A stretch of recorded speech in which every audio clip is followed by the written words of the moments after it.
ตอนนี้กระถางก้าไม้ทั้งหมดทั้งมวล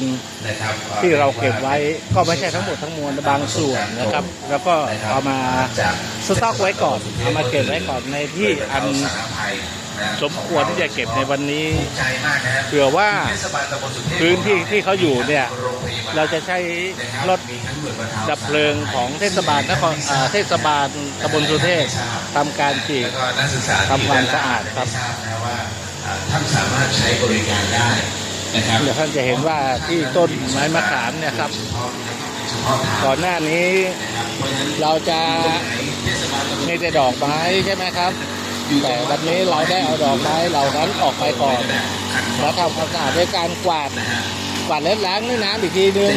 นะครับนี่ก็ชุดจากเทศบาลเหมือนกันก็สามารถได้ติดต่อสอบถามให้ตรงนั้น